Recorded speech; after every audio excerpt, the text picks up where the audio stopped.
आई एक जानी अपना पति से कहत रही कि देखी ये रोज रोज के ड्रामा जौन बा अब एकरा के बंद करी,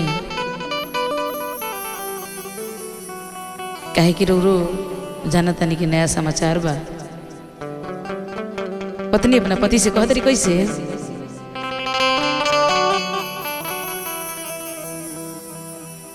कि ये घोरी हमारा तो अरे तीत मीठ खाइल मानबा,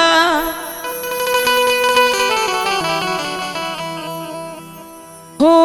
राउर घरवा में आइल मानबा। कैसे कहते रही कि घोरी हमारा तो तीत मीठ खाइल मानबा, एह घोरी हमारा तो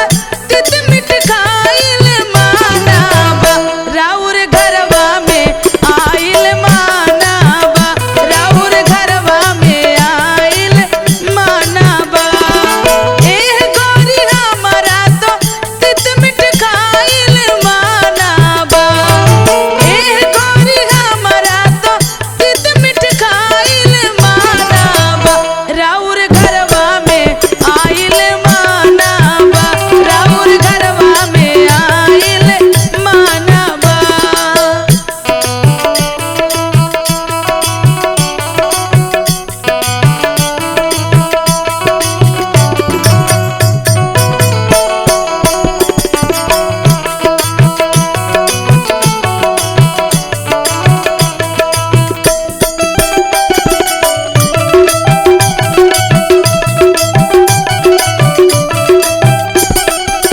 और कहते कि जोन होई आँख देखावतनी है बड़का बड़का जोन आँख ले ले बनी ओहू में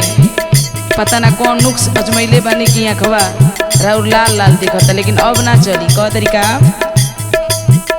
हई लाल लाल आँख